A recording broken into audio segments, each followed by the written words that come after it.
The World Bank is providing a lot of monetary support, or some monetary support, as we stand. It's about $500,000 already to the Nigerian authorities to get power to the people. Where are we getting help and assistance on the technical side, on the financing or funding side, from the outside, from the inside, to support what the administration is currently doing, off-grid power solutions?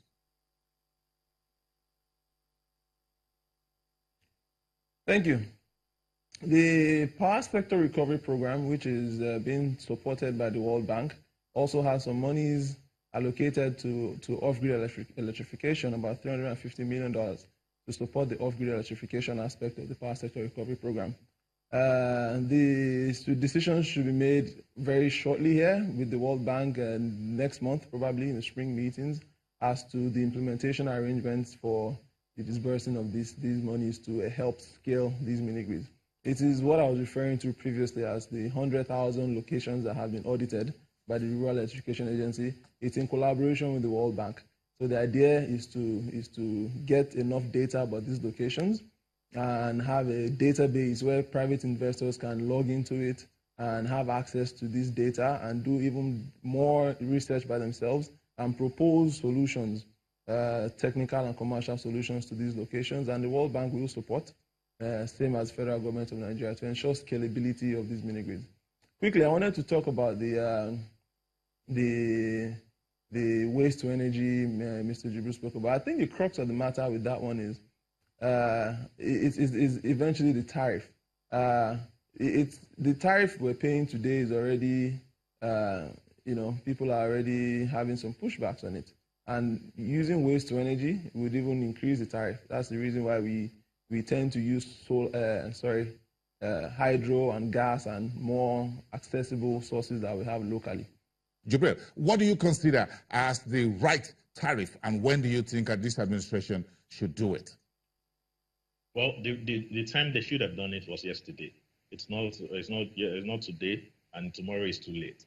And here's the reason why. If you look at the whole energy value chain, I think what the point a lot of people always means is the fact that the tariff of the final consumer pay for everything across the value chain, from the distribution companies, the transmission companies, to the generation companies, and to the gas supplier.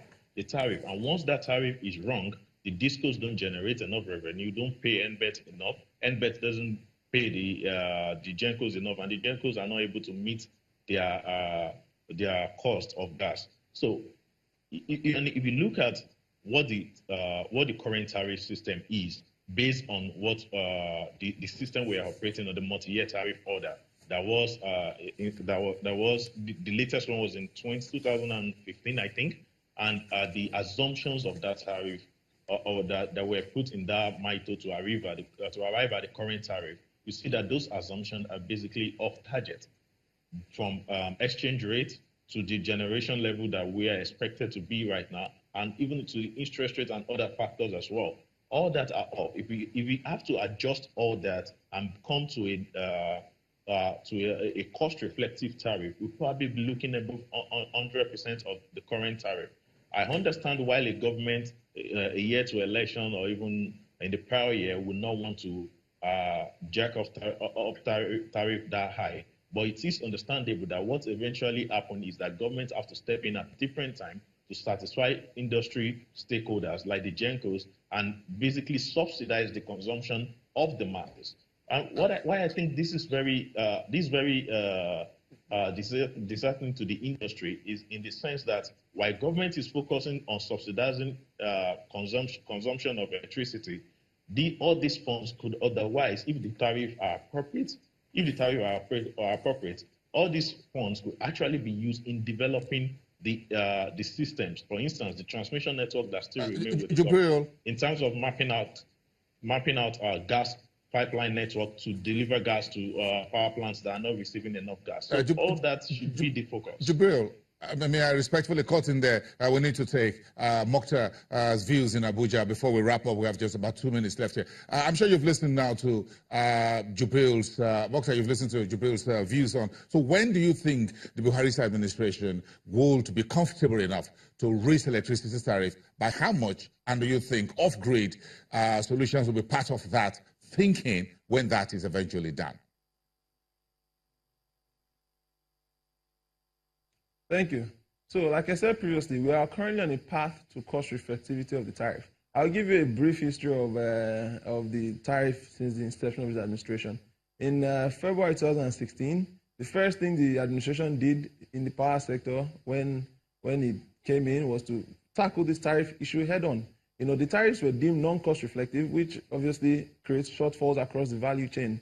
So we tackled the tariff issue head-on. And in February 2016, a tariff that was cost-reflective was implemented by the regulator. But, as Mr. Jubril said, he's correct. The assumptions that were made at those days did not hold true not too long after the implementation of the tariff due to macroeconomic issues that were beyond our control, as we know. So now the tariff obviously became defective once more. Now, the government cannot just double the tariff as he requested, because obviously Nigerians are going through all kinds of hardships right now. So we can't just double the tariff and expect people to pay. It will in fact reduce collection. The money collected will reduce because people will not pay. So there are things that have to be done before tariff is increased. Metering, improvement of the networks, allowing discos to take more power, transmission expansion, bringing in more generation. And when all that is done and a good customer enumeration is executed, indeed the tariff might even go down when we know how many customers we have and how many consumers and paying customers rather that we have. So again, the power sector recovery program deems to take the sector to cost reflectivity over the next few years. And by then, we will ensure that there's a cost-reflective tariff. In the interim, the government has committed to various financial interventions to ensure Mukhtaar, I have to respectfully cut in here. Thank you very much. You've added sweetener to it. There is no hike in the electricity tariff for now. Mukhtaar Tijani, thank you very much from Abuja Studios, a member of the advisory power team, and essay to the President on power, and here in Lagos, Jubril Karim from Energy Research. Thank you very much, everyone. Do have a great weekend, gentlemen, and to all our viewers here and around the world. I'll see you again on Monday. Bye for now.